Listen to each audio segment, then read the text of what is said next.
Bismillahirrahmanirrahim. Assalamualaikum warahmatullahi wabarakatuh. Alhamdulillah wassalatu wassalamu ala Rasulillah wa ala alihi wa sahbihi wa mawalah wa la hawla wa la quwata illa billahi wa ba'du. Alhamdulillah, segala puja dan puji hanya milik Allah subhanahu wa ta'ala. Salawat dan juga salam kita hadiahkan kepada Rasul kita Nabi besar Muhammad sallallahu alaihi wa ala alihi wasallam. Kita lanjutkan kembali kajian tafsir dari surah-surah pendek dalam juz Amma, dan kita masuk pada surah Al-Infitar karena surah Al-Mutaffifin sudah selesai. Kita masuk pada surah Al-Infitar. Nabi sallallahu alaihi wasallam bersabda, "Man sarrahu an yanzura ila yaumil qiyamati ka'annahu ra'ya 'ainin falyaqra idza syamsu kuwirat wa idza samaa'u fatarat wa idza samaa'u syaqqat." Kata Nabi sallallahu alaihi wasallam, barang siapa yang ingin merasakan hari kiamat seperti Anda menyaksikan secara langsung, maka bacalah idza syamsu kuwirat, surah At-Takwir, kemudian idza samaa'u fatarat, surah Al-Infitar, dan idza samaa'un syaqqat, surah Al-Insyiqaq. Karena tiga surat ini berbicara tentang hal ihwal, peristiwa kejadian hari kiamat. Di dalam hadis Mu'adz bin Jabal radhiyallahu an, satu hari Nabi sallallahu alaihi wasallam salat Isya bersama para sahabatnya, termasuk juga Mu'adz menjadi makmumnya di situ. Selesai salat Isya, maka Mu'adz pun pulang kepada kaumnya. Kemudian oleh kaumnya diminta agar Mu'adz menjadi imam bagi mereka, padahal Mu'adz sudah salat. Dan tidak mengapa, berarti salat pertama dengan Rasul itu salat wajib, kemudian salat kedua bersama kaumnya dianggap sedekah atau sunnah. Jadi Mu'adz salat Isya dua kali, pertama jadi makmum, kedua jadi imam di tengah-tengah kaumnya. Masalahnya Mu'adz ini ketika menjadi imam, dia membaca surah Al-Baqarah sehingga membuat lelah makmumnya. Anda bisa bayangkan 2 juz lebih di belakang Mu'adz bin Jabal radhiyallahu anhu, sehingga ada satu orang yang tidak tahan karena memang ada hajat karena lamanya Mu'adz membaca Quran, akhirnya dia mufaraqah, dia menyelesaikan sendiri. Sehingga kemudian selepas sholat, Mu'adz tahu bahwa ada yang menyelesaikan sendiri sholatnya dan tidak mau ikut sholat bersama dia. Maka Mu'adz mengatakan bahwa si fulan itu seorang munafik. Akhirnya kemudian perkara itu dilaporkan kepada Nabi sallallahu alaihi wasallam. Tapi Rasulullah SAW justru menyalahkan Mu'adz dan mengatakan, "Aturidu an takuna fattanan ya Mu'adz? Engkau mau jadi fitnah di tengah-tengah masyarakat. Idza amamtan nasa, kalau engkau menjadi imam bagi manusia, kata Rasul, faqra bisyamsi wa duhaha wa sabbih isma rabbikal a'la waqra bismi rabbikal wa iqra bismi rabbikal a'la wal laili idza yaghsha wa idza samaa'un fatarat." Kata Nabi sallallahu alaihi wasallam, kalau engkau menjadi imam bagi manusia, kenapa engkau tidak membaca surah-surah pendek seperti Asy-Syamsu atau Sabbih isma rabbikal a'la atau surah Al-'Alaq atau wal laili idza yaghsha atau idza samaa'un fatarat. Dari sini menunjukkan bahwa Nabi sallallahu alaihi wasallam menganjurkan untuk membaca surah ini ketika melaksanakan salat Isya. Karena Rasul merintahkan kepada Mu'adz, kalau engkau menjadi imam, tidakkah engkau membaca surat-surat ini? Salah satu yang disebut oleh Rasul adalah Al-Infitar. idzas samaun fatarat. Ini di antara hadis-hadis yang berkenaan dengan surah Al-Infitar ini. Baik, kita masuk pada tafsir singkatnya. Di sini Allah Subhanahu wa taala mengatakan idzas samaun fatarat wa idzal kawakibun tatharat wa idzal biharu fujjirat wa idzal quburu bu'thirat alimat nafsun ma qaddamat wa akharat. Allah Subhanahu wa taala menyebutkan 4 perkara dari peristiwa-peristiwa hari kiamat. Dari 4 perkara ini 2 peristiwa langit dan 2 peristiwa bumi. Adapun 2 peristiwa langit, Allah mengatakan idzas samaun fatarat, tatkala langit dibelah. Kemudian wa idzal kawakibun tatharat, dan apabila bintang-bintang itu berjatuhan.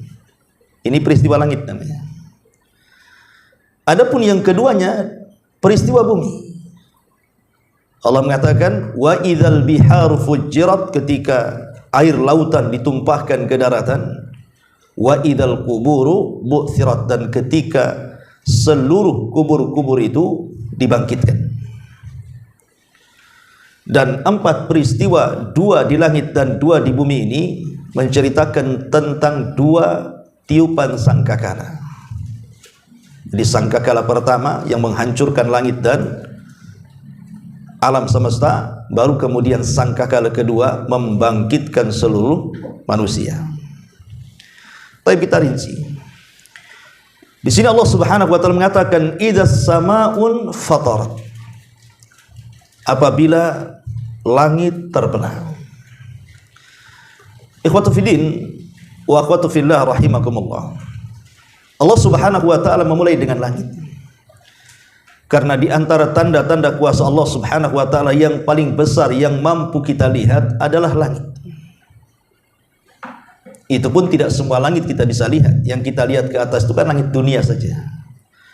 Adapun langit kedua, ketiga sampai ketujuh itu kita tidak bisa menembus pandangan kita ke situ. Dan ini menunjukkan kuasa Allah Subhanahu wa taala. Ma'asyiral muslimin yang dimuliakan Allah Subhanahu wa taala, dan perlu diketahui bahwa kenapa Allah Subhanahu wa taala menciptakan langit. Langit itu juga bermanfaat bagi manusia. Sangat bermanfaat bagi manusia. Dan Allah Subhanahu wa taala tidak pernah menciptakan sebuah makhluk itu sia-sia. Pasti dalam ciptaan Allah itu ada hikmah, diketahui atau tidak oleh manusia. Seperti Allah mengatakan, "Wa ma khalaqnas samaa'a wal arda wa ma bainahuma batila." Dan tidaklah kami ciptakan langit dan bumi ini dan di antara keduanya sia-sia. Maknanya bahwa Allah menciptakan langit dan bumi itu ada manfaatnya bagi manusia. Tidak ada yang sia-sia dalam ciptaan Allah Subhanahu wa taala. Dalam ayat yang lain Allah Subhanahu wa taala mengatakan, "Huwallazi khalaqa lakum ma fil ardi jami'an tsumma istawa ila as-sama'i fasawwahunna sab'a samawati wa huwa bikulli syai'in alim." Dialah yang menciptakan bagi kalian, bagi kita, apa yang ada di bumi seluruhnya. Kemudian Allah beristiwa ke langit, maka Allah Subhanahu wa taala sempurnakan ciptaan langit menjadi 7 lapis, dan Dia atas segala sesuatu Maha mengetahui. Dari langit inilah turun hujan. Dengan hujan itulah berbagai macam tumbuh-tumbuhan tumbuh. Dan dari tumbuh-tumbuhan itulah manfaatnya bagi kita, karena air yang diturunkan dari langit itulah yang menjadikan kehidupan kita. Belum lagi kemudian Allah Subhanahu wa taala menghiasi langit itu dengan berbagai bintang. Dan yang ajaibnya adalah langit itu, dia kan bangunan. Langit itu bangunan, karena Allah yang mengatakan, was-sama'u banainaha, dan langit kami bangun. Menunjukkan bahwa langit itu bangunan sebenarnya. Kalau antum membuat bangunan lantai 2, tidak mungkin kita membangun sebuah gedung berlantai 2, 3, 4 tanpa ada tiang. Sebab kalau tidak ada tiang, robohlah bangunan itu. Tapi kenapa Allah Subhanahu wa taala ketika menciptakan langit itu tanpa tiang, tapi bangunan itu bisa berdiri? Kuasa siapa ini? Dan siapa yang kemudian menahannya sehingga tidak jatuh ke bumi? Itulah yang disebut dengan kuasa Allah Subhanahu wa taala. Allah bisa membuat bangunan ngambang tanpa tiang, tetapi nanti satu hari langit akan Allah Subhanahu wa taala runtuhkan ke bumi. Makanya Allah mengatakan wa yumsikus samaa an taqa'a 'alal ardi illa biidni. Dalam surah Al-Hajj 65 Allah mengatakan, dan dia menahan langit jatuh ke bumi melainkan dengan izin Allah Subhanahu wa taala. Ma'asyiral muslimin wal muslimat rahimakumullah. Baik, di sini Allah Subhanahu wa taala mengatakan idas samaun fatarat, apabila langit terbelah. Bagaimana kondisi langit pada hari kiamat? Dan kenapa terbelah? Dan apa yang menyebabkan terbelah langit itu? Dan bagaimana kondisi setelah terbelahnya? Pertama, sebelum langit terbelah itu maka langit akan menyala. Dan itu Allah Subhanahu wa taala gambarkan dalam surah Ar-Rahman ayat 37. Allah mengatakan fa idan syaqqatis sama fakanat wardatan kadihan. Maka apabila langit telah terbelah dan menjadi merah mawar seperti kilapan minyak.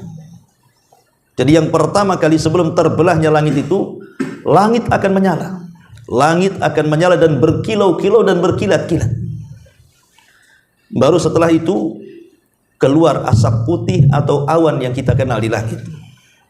Allah mengatakan dalam surah Al-Furqan 25-nya, wa yauma tashaqqaqus sama bil ghamam wa nuzzilal malaikatu tanzila. Dan ingatlah hari ketika langit pecah belah, mengeluarkan kabut putih dan diturunkan para malaikat bergelombang-gelombang. Jadi yang memecahkan langit itu adalah awan yang berbentuk putih. Kemudian setelah itu keluar asap hitam.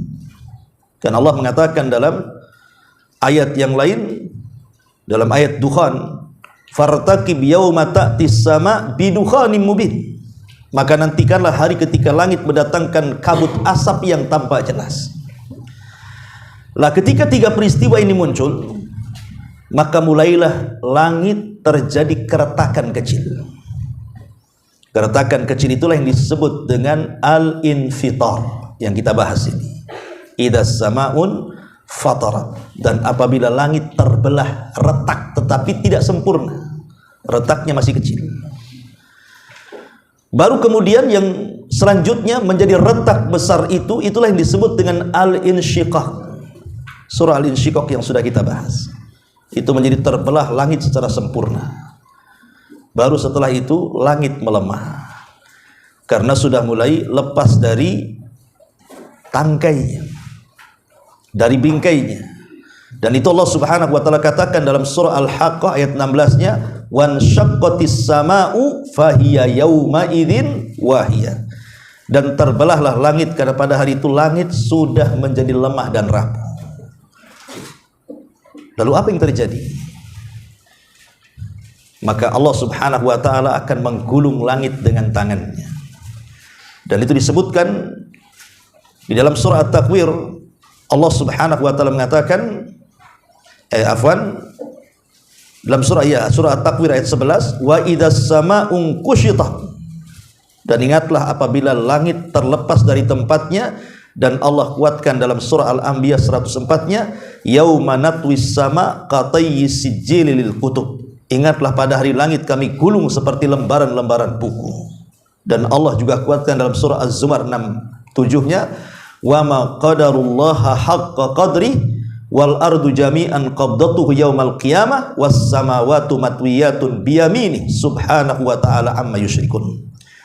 Dan mereka tidak mengagungkan Allah sebagaimana semestinya mereka mengagungkan, padahal bumi seluruhnya dalam genggamannya pada hari kiamat, dan langit akan dilipat dengan tangannya. Maha suci dia dan maha tinggi dia dari apa yang mereka persekutukan.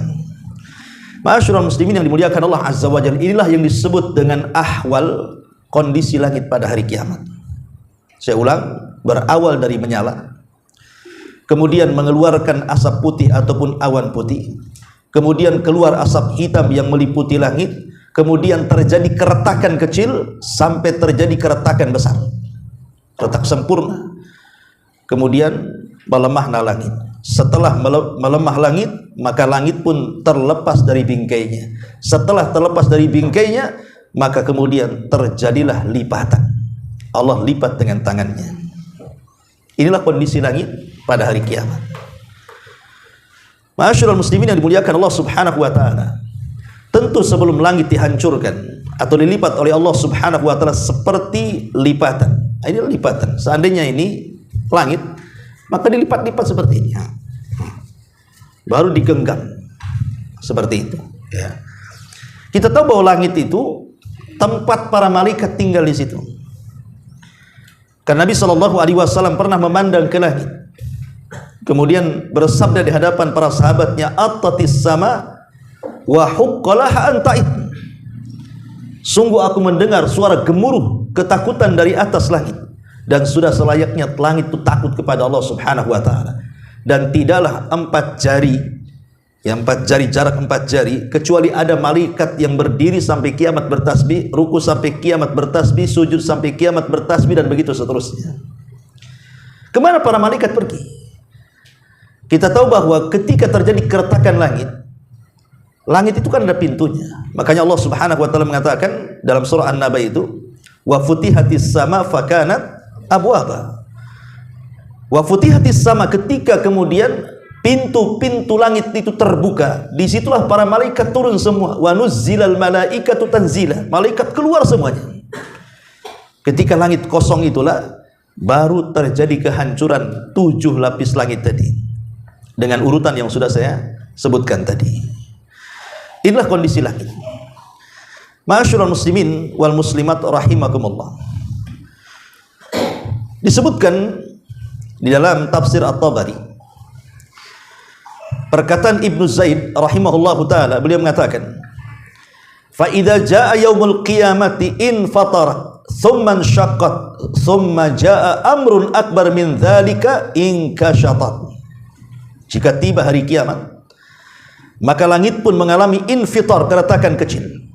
Kemudian insyiqaq, keretakan sempurna. Lalu terjadi yang lebih besar daripada itu, mengalami al-kasht, tercabut dari bingkainya, melemah sehingga digulung oleh Allah Subhanahu wa taala. Ini bicara langit. Artinya keluar, intinya langit itu keluar dari bingkainya dan melemah sehingga mudah kemudian dihancurkan. Kemudian Allah Subhanahu wa taala mengatakan, wa idzal kawakibun tatharat, dan ketika bintang-bintang itu berjatuh-jatuhan. Al-Kalbi dan juga Imam Atta, seorang mufassir terkemuka, mengatakan, tumtirus sama yauma idzin nujuman fala yabqa najmun illa waqa. Pada hari itu langit menurunkan hujan bintang. Jadi yang berjatuhan itu bukan air tapi bintang. Maka tidak tersisa satu bintang pun di langit kecuali jatuh ke permukaan bumi. Anda bisa bayangkan, ada bintang itu yang lebih besar dibandingkan besarnya bumi. Kalau ada meteor jatuh saja kita sudah khawatir. Bagaimana kalau yang jatuh bintang? Bagaimana kalau seluruh bintang jatuh? Ya, jadi kita bisa bayangkan kondisi pada hari kiamat itu luar biasa. Tidak bisa dibayangkan kengeriannya. Ya. Karena satu meteor jatuh saja luar biasa mengerikannya. Macam mana pula bintang yang jatuh? Maka tentu jauh lebih mengerikan lagi. Karena kalau dibilang al-kawakib berarti mencakup semua bintang, matahari dan bulannya juga di situ. Dan secara khusus Allah Subhanahu wa taala mengatakan idza syamsu kuwirat. Ya, apabila matahari itu ikut digulung juga. Bahkan Nabi SAW mengatakan asy-syamsu wal qamaru mukawwirani yaumal qiyamah. Matahari dan bulan itu akan dilipat pada hari kiamat. Ada yang mengatakan bahwa semua bintang berjatuhan kecuali matahari dan bulan. Karena matahari dan bulan itu akan dijadikan satu oleh Allah Subhanahu wa taala. Yang sekarang normal, bulan dengan matahari itu kan gak mungkin ketemu, ikhwan. Cuman akan ketemu bulan dengan matahari. Yang satu pergi, yang satu muncul. Pamannya pergi matahari, datang bulan. Nanti bulan tenggelam pula di waktu subuh, datang pula paginya matahari. Kapan ketemunya tuh? Tapi Allah Subhanahu wa taala mengatakan dalam surah Al-Qiyamah ayat 9 itu, wa jumi'asy syamsu wal qamar. Di mana Allah akan menggabungkan matahari dan bulan itu menjadi satu. Kemudian akan diletakkan kelak pada hari kiamat di atas kepala semua manusia yang jaraknya cuma 1 mil. Itulah keringat bercucuran. Dan apabila manusia selesai dihisab oleh Allah, kemana gabungan matahari dan bulan itu? Allah benamkan ke dalam jahanam. Salah apa matahari dan bulan itu? Kenapa dimasukkan ke dalam jahanam? Bukankah keduanya makhluk Allah yang tidak berdosa? Kenapa pula Allah Subhanahu wa taala memasukkan matahari dan bulan ke dalam jahanam? Pertama, kata ahli tafsir, untuk menjadi bahan bakar api neraka. Yang kedua, untuk membantah orang-orang yang ketika di dunia menyembah kedua makhluk Allah ini. Makanya Allah Subhanahu wa taala mengatakan, la tasjudu lisyamsi wala lil qamari wasjudu lillahi alladzi khalaqahunna in kuntum iyyahu ta'budun. Janganlah kalian sujud kepada matahari dan bulan, tapi sujudlah kepada yang menciptakan keduanya. Makanya ketika matahari dan bulan dibenamkan ke dalam jahanam itu, supaya tahu bahwa matahari dan bulan itu bukan Tuhan. Buktinya ikut dipendamkan ke dalam jahanam. Dan itulah kondisi bintang pada hari kiamat. Ma'asyiral muslimin wal muslimat rahimani wa rahimakumullah. Kenapa kemudian setelah Allah menyebutkan langit kemudian menyebutkan bintang? Ya, karena memang ada kaitan bintang dengan langit. Kita tahu bahwa indahnya langit itu karena indahnya bintang. Langit kalau tidak ada bintang itu seram. Tapi langit dengan ada bintang itu menjadi indah, karena Allah fungsikan bintang itu menjadi 3 fungsi kan. Pertama, zinatus samawat, untuk menghiasi langit. Yang kedua, untuk pelempar syaitan yang berusaha untuk naik ke langit di masa Nabi Shallallahu Alaihi Wasallam diangkat menjadi Nabi dan Rasul sampai wafatnya. Kemudian yang ketiga, untuk arah, karena zaman dulu belum ada Google Map, sehingga nelayan-nelayan itu mereka menggunakan kompas, menggunakan bintang. Dan itu saya pernah alami gitu ya. Saya pernah suatu ketika mancing sama kawan itu. Zaman dulu nggak ada kompas, tapi pulang pergi nggak nyasar tuh. Padahal ke tengah lautan, rupanya dia mengawasi bintang. Jadi bisa untuk peta gitu ya. Jadi kalau peta di siang hari, kalau zaman dulu itu kan menggunakan gunung. Tapi kalau di malam hari menggunakan bintang. Tapi sekarang kan tidak perlu, malam siang sama aja, pakai Google Map aja cukup kan itu. Alhamdulillah dengan berkembangnya zaman dimudahkan semuanya. Ya. Jadi ketika langit tercabut dari bengkainya kemudian melemah dan dilipat, kemudian bintang tercabut juga karena sudah lemah bintang, langit otomatis bintang pun akan berjatuhan. Lah, 2 ini disebut dengan tanda-tanda besar yang ada di langit. Baru setelah itu Allah Subhanahu wa taala bicara tentang tanda-tanda yang ada di bumi. Apa itu? Wa idzal biharu fujirat. Ya, dan apabila lautan dijadikan meluap. Ma'asyiral muslimin yang dimuliakan Allah Subhanahu wa taala. Ketika kita membahas surah At-Takwir, surah At-Takwir ya. Ini kan surah At-Takwir, wa idzal biharu fujirat.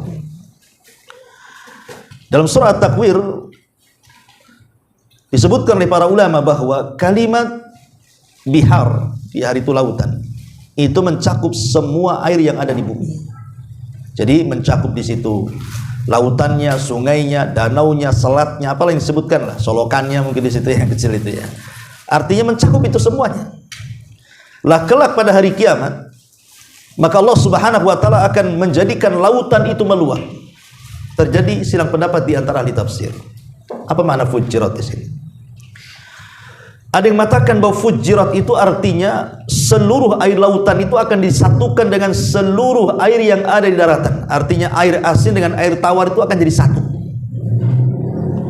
Karena sekarang saja kita lihat luas lautan dengan daratan itu kan masih luas lautan. Satu dunia ini kalau kita lihat di peta, lautan itu kan lebih luas dibandingkan daratan. Bahkan ada daratan itu di bawah lautan. Jadi masih tinggi lautan dengan darat kan itu ya. Jadi tidak mustahil bagi Allah Subhanahu wa taala kemudian meluapkan air lautan ke daratan sehingga bertemulah air tawar dan air asin. Ini satu penafsiran. Penafsiran yang kedua bahwa fujirat itu artinya lautan itu akan dinyalakan. Kita tahu bahwa sekarang gas yang ada di lautan yang dikenal dengan hidrogen atau oksigen itu kan menjadi satu kan. Nanti mungkin Allah pisahkan pada hari kiamat. Tapi dulu ada sebuah athar ketika seorang Yahudi ditanya, di mana letak neraka, di mana letak api di bumi ini? Karena seorang Yahudi membaca kitab, maka Yahudi mengatakan tahtal bahri, bahwa api itu ada di bawah lautan. Kita tidak tahu dan belum pernah ada orang yang sampai ke dasar lautan. Walaupun ada peneliti, tapi kan tidak sampai ke dasar lautan. Karena kita tahu dasar lautan gelap kan gitu ya. Tetapi rahasia Allah Subhanahu wa ta'ala, dasar lautan itu rupanya ada api yang kelak pada hari kiamat akan dimunculkan. Ya, lah api itulah yang kemudian disebut fujir. Jadi diluapkan dulu airnya ke daratan, kemudian muncul api. Kemudian api inilah yang membuat hilangnya air di permukaan bumi sehingga lautan sudah seperti daratan, tidak ada satu tetes air pun yang ada di bumi. Itulah kondisi lautan pada hari kiamat. Diluapkan, kemudian dijadikan satu dengan air daratan, asin dan tawar, kemudian dinyalakan, kemudian dikeringkan sehingga tidak ada satu tetes air yang tersisa di permukaan bumi. Wa idzal biharu fujirat. Ma'asyiral muslimin yang dimuliakan Allah Azza wa Jalla. Kenapa di sini semua cerita tentang keluar? Langit keluar dari kerangkanya, bintang keluar dari porosnya, lautan keluar dari tempatnya. Kenapa cerita keluar di sini? Ya karena kita tahu bahwa konteks juz amma ini menghadapi orang-orang Quraisy Mekah. Dan orang-orang Quraisy Mekah itu umumnya mereka mengingkari hari kebangkitan. Jadi orang-orang kafir Quraisy nggak yakin kalau setelah kematian itu ada kebangkitan. Jadi korelasinya adalah kenapa Allah Subhanahu wa ta'ala membuat percontohan dengan keluarnya langit dari bengkainya, keluar bintang dari porosnya, keluar air dari tempatnya, bahwa manusia juga bisa keluar dari kuburannya. Itu maksudnya. Dan itu tidak mustahil bagi Allah. Makanya setelahnya Allah Subhanahu wa ta'ala katakan wa idzal quburu bu'thirat. Wa idzal quburu bu'thirat. Dan apabila kuburan-kuburan itu dibalik, ya dibalik begini maksudnya. Maksudnya dibalik itu artinya dikeluarkan isi dalamannya. Seperti Allah mengatakan idza zulzilatil ardu zilzalaha wa akhrajatil ardu athqalaha. Dan kami keluarkan beban-beban beratnya. Maksud beban berat di sinilah jasad-jasad manusia yang ada dalam kubur. Dan itu semakna dengan firman Allah Subhanahu wa taala, wa alqat ma fiha wa takhallat. Wa alqat, dan kami lemparkan itu isi-isi kuburan itu ke permukaan. Itulah yang dimaksud hari kebangkitan. Wa idzal quburu bu'thirat. Dan apabila kuburan-kuburan itu dibalikan, maksudnya dibangkitkan semua manusia dari sejak zaman Adam sampai yang terakhir mati. Dan ini masuk pada tiupan sangkakala yang kedua. Jadi peristiwa pertama, kedua dan ketiga ini bicara tiupan sangkakala pertama. Jadi ketika Israfil meniupkan sangkakala pertama, disitulah terjadi kehancuran langit, kehancuran bumi, dan kehancuran di antara keduanya. Ya di antara keduanya ya masuk gunungnya, masuk lautannya, masuk bintang-bintangnya dan galaksi-galaksinya, semua akan dihancur-hancurkan selama 40. Tanpa menyebut 40 tahun, 40 bulan, 40 pekan, 40 hari, wallahu a'lam. Yang jelas di angka 40. Berdasarkan hadis Abi Hurairah radhiyallahu an, ketika ditanya antara tiupan pertama dengan kedua itu jaraknya berapa wahai Abu Hurairah? Maka Abu Hurairah mengatakan, aku pernah bertanya kepada Rasulullah dan Rasul mengatakan arbaun, 40. Apakah 40 tahun wahai Abu Hurairah? Fa'abaitu, aku enggan menjawabnya. Apakah 40 bulan wahai Abu Hurairah? Fa'abaitu, aku enggan menjawabnya. Apakah 40 pekan? Fa'abaitu, aku enggan menjawabnya. Apakah 40 hari? Fa'abaitu, aku pun enggan menjawabnya. Bisa 40 tahun, bisa 40 bulan, bisa 40 pekan, bisa juga 40 hari kehancuran semesta itu. Dan ketika itu tidak ada manusia yang hidup, tidak ada jin hidup, tidak ada malaikat yang hidup, semua diwafatkan oleh Allah Subhanahu wa taala. Di sini Allah Subhanahu wa taala mengatakan Maliki Yaumiddin.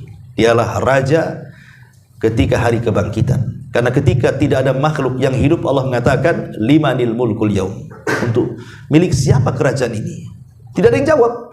Maka Allah jawab sendiri, lillahil wahidil qahar. Ini semua adalah milik Zat yang esa, yang mampu melakukan segalanya. Dialah Allah Subhanahu wa ta'ala. Inilah diantara muqaddimah dari surah Al-Infitar dengan menyebutkan 4 peristiwa besar. 4 peristiwa besar ini 2 peristiwa langit dan 2 peristiwa bumi.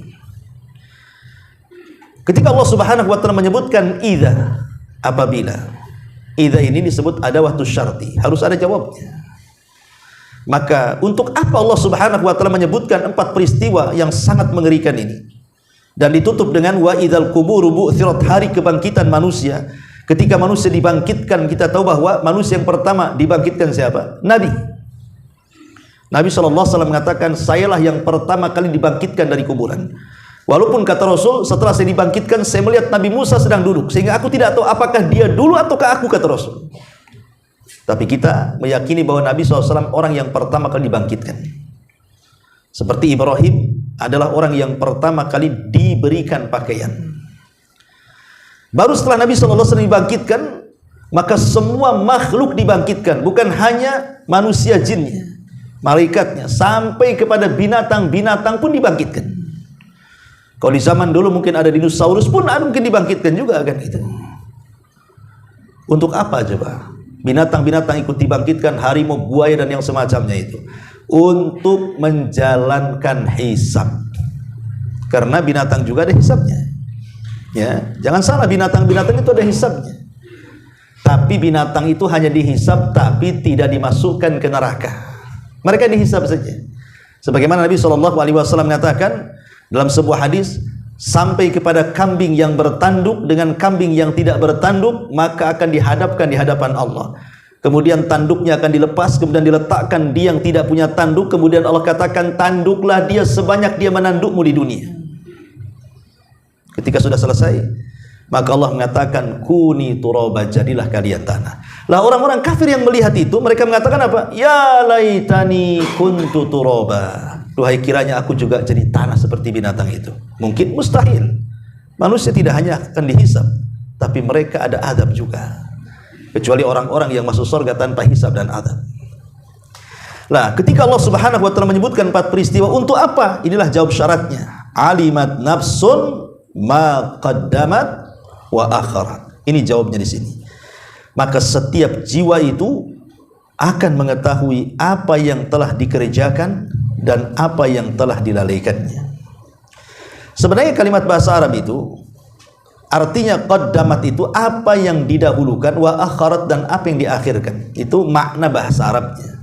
Jadi jiwa itu akan mengetahui apa yang didahulukan dan apa yang diakhirkan. Apa makna didahulukan dan diakhirkan? Inilah jadi polemik ahli tafsir. Ya.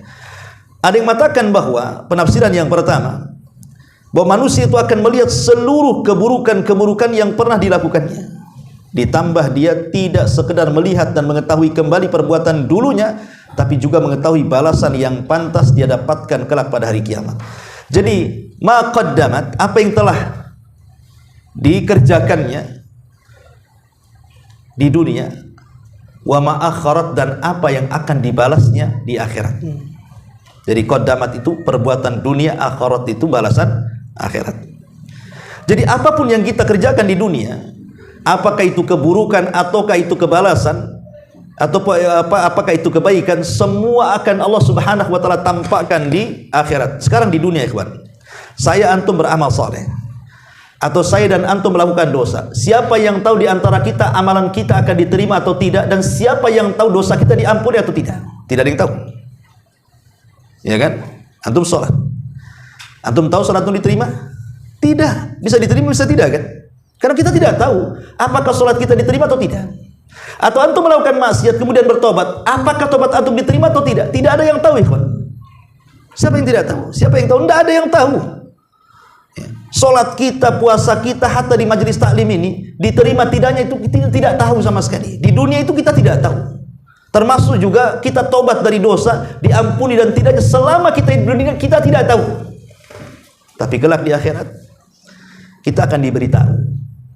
Ini amalan yang diterima, ini amalan yang ditolak. Ini dosa yang diampuni, ini dosa yang tidak diampuni. Dan harus ada balasannya. Itulah ma qaddamat wa akharat. Ya. Ini satu penafsiran. Penafsiran yang kedua, maksudnya ma qaddamat wa akharat itu, ada orang-orang semasa muda, dia ingin melakukan perbuatan baik tapi tidak bisa dilakukan kecuali setelah tua. Jadi kebaikan di masa muda tidak kecapai, tapi baru tercapai di masa tua. Seperti apa contohnya? Orang haji, ya kan? Orang-orang kampung itu kan masukkan celengan gitu kan. Dia kan ingin haji dari mudanya, tapi karena nggak punya uang ya nabung sedikit-sedikit, atau mungkin karena batasan pemerintah 40 tahun baru naik haji kan. Tapi kan niat baiknya sudah ada kan, tapi terlaksananya setelah tua. Nah seperti itu. Ya ini pun terjadi, ada orang pengen kawin tapi sudah tua baru kawin. Ya. Jadi ada orang-orang yang bercita-cita beramal soleh tapi tidak kesampaian. Ma qaddamat, tetapi baru kesampaian, wa ma akharat, setelah dia tua baru kesampaian tuh. Dan semuanya akan dicatat di hadapan Allah Subhanahu wa taala. Ataupun mungkin amalan buruk. Ya. Ada juga mentafsirkan ma qaddamat wa akharat itu artinya, ma qaddamat itu apa yang diusahakan di dunia dengan amalan-amalan yang mengalir sampai akhirat, wa ma akharat, untuk akhirat, untuk akhiratnya nanti. Semua amalan yang mengalir maksudnya. Itu ma qaddamat. Semua amalan yang mengalir. Seperti Rasul mengatakan apa? Idza mata ibnu Adam in qata amaluhu illa min thalathin, shadaqatin jariyah aw ilmin yuntafa'u bihi aw waladin salihin yad'ulahu. Apabila anak Adam meninggal dunia, apa kata Rasul? Tidak akan dibawa mati semua usahanya kecuali 3 perkara. Pertama, sedekah yang mengalir, ilmu yang bermanfaat, atau anak yang soleh yang mendoakan orang tuanya. Itulah ma qaddamat. Akan mengalir sampai ke akhirat, wa ma akharat. Jadi pahalanya itu akan kelak diambil kelak di akhirat. Maka penafsiran yang ketiga ini maksudnya adalah amalan-amalan yang bersifat wakaf. Baik wakaf secara benda, umpamanya ada pembangunan masjid, saya wakaf tiang, saya wakaf tanah, saya wakaf semen, besi dan yang semacamnya. Ataupun wakaf berupa ilmu, atau mengajarkan ilmu kepada seseorang kemudian diamalkan. Kemudian orang ini mengajarkan kepada orang lain kemudian diamalkan. Orang lain ini mengajarkan lagi kemudian diamalkan, dan seperti itu sampai artinya menjadi multi level pahala. Itu namanya ma qaddamat. Ya. Dan itu banyak disebutkan. Contoh dalam hadis Nabi SAW. Nabi SAW mengatakan, inna mimma yalhaqu al-mu'min min amalihi wa hasanatihi ba'da mautihi ilman 'allamahu wa nasyarahu wa waladan salihan tarakahu wa mushafan warathahu aw masjidan banahu aw baitan libnis sabili banahu aw nahran ajrahu aw sadaqah akhrajaha min malihi fi sihhatihi wa hayatihi yalhaquhu min ba'di mautihi. Kata Nabi SAW, sungguh kebaikan yang akan mengiringi seorang mukmin setelah kematiannya adalah ilmu yang ia ajarkan. Ilmu yang ia ajarkan atau yang disebarkan. Umpamanya seperti saya ini mengajarkan ilmu kepada antum, kemudian antum sebarkan kepada orang lain. Atau di masa medsos ini saya membuat YouTube seperti ini. Setelah saya mati masih ada yang nonton. Selama masih ada yang nonton, maka pahalanya akan mengalir ke saya kalau saya ikhlas. Ya. Atau antum nge-share sesuatu, entah di Facebook, entah di YouTube, entah di apa, atau dilihat orang bermanfaat bagi dia. Selama kemudian tulisan antum disarser-sarser ke sana kemari, berarti itu akan menjadi amal jariah. Makanya jangan sembarang nge-share, jangan sembarang copy paste, jangan sembarang nyebar-nyebarkan berita-berita. Itu bisa menjadi dosa jariah, bisa juga menjadi amal jariah. Tergantung yang nge-share kan. Makanya kita lihat coba, ada orang main TikTok, dia telanjang di situ hanya untuk cari subscriber, atau mungkin cari cuan di YouTube atau di TikTok atau di Facebook. Tapi setelah dia meninggal, ditonton terus sampai kiamat. Apa enggak jadi dosa jariah coba? Membuka aurat, kemudian juga membuat konten-konten bukan kreatif, gak kreatif menurut saya itu. Konten-konten gak kreatif. Karena apa? Coba aurat ditambah-tambahkan, seperti ada kasus di YouTube itu kan. Ada sampai dibanting handphonenya gara-gara istrinya main TikTok telanjang. Suaminya cemburu lah. Gitu. Coba bayangkan, itu kan akan selama masih ada YouTube, Dan biasanya konten-konten yang seperti itu pula yang banyak penontonnya. Coba konten-konten kayak ngaji kayak gini justru ada penonton. Ya penontonnya antum-antum saja lah, subscriber setianya kan. Kalau yang lain mana ada mau nonton. Lah itu kan artinya bisa menjadi amal jariah, bisa menjadi dosa jariah ya kan. Maka ini bahaya sekali ya. Maka kata Nabi SAW, ilmu yang disebarkan. Maka kalau mau nulis, hati-hati nulis. Mau menyebarkan, hati-hati sebarkan ya. Mungkin antum tidak menyebarkan, mungkin antum tidak ceramah disebarkan, atau antum menyebarkan ceramah saya atau ceramah ustadz siapa gitu, disebar-sebarkan, membuat akun, buat ini disebarkan. Ya kalau memang tujuannya pahala, bukan dunia, insya Allah dapat pahala. Bahkan orang yang ikhlas saja kalau memberi itu, dia tidak mau mendengar ucapan jazakallah khairan. Contoh Aisyah radhiyallahu anha. Aisyah itu kalau habis sedekah, ya, kemudian yang menerima sedekah mendoakan Aisyah dan mengatakan jazakillah khairan atau syukran, maka Aisyah langsung pergi, langsung tutup pintunya. Dia tidak mau mendengar kalimat itu, karena dia ingin sedekah karena Allah, bukan karena orang, bukan karena ingin didoakan. Sampai seperti itu Aisyah sedekah itu. Kalau sedekah langsung ditutup pintunya. Dia tidak mau dengar doa dari orang yang diberinya. Kalau kita kan terbalik, dikasih nggak doakan. Aduh, nyesel saya kasih doakan. Kalau banyak kurang panjang doanya kan gitu kan. Nah, ini kan kita gitu kan. Tapi lihat Ummul Mukminin Aisyah radhiyallahu keikhlasannya luar biasa. Sampai tidak mau mendengar ucapan syukuran zakallah, tidak ada, nggak mau dia. Karena dia betul-betul Allah yang menilai dia, bukan manusia yang menilainya. Itulah menjaga keikhlasan namanya. Intinya bahwa ilmu yang disebarkan. Kemudian kata Nabi SAW, atau anak soleh yang ditinggalkan, atau Al-Quran yang diwakafkan, atau masjid yang dibangun, atau rumah yang ia bangun untuk para musafir, atau sungai yang ia alirkan, atau sedekah yang ia keluarkan dari harta miliknya di masa sehat dan masa hidupnya, semua akan mengiringi setelah kematian. Ini disebut maqaddamat, untuk wa ma'akharat, kelak di akhirat. Ya, inilah diantara tafsir singkat ya, sampai di sini dulu karena masih panjang ayat ke-6 dan seterusnya, insyaallah kita lanjutkan minggu depan. Baik, sampai di sini. Kalau ada yang bertanya kita buat jawab, ada berapa menit ke depan. Silakan. Tadi langit, bintang, matahari, bulan enggak bulan? Bulan kan masuk tadi.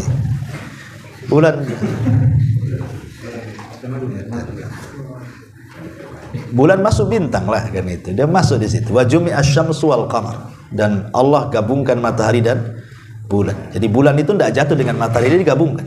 Yang jatuh itu bintang. Karena dia akan tetap di atas.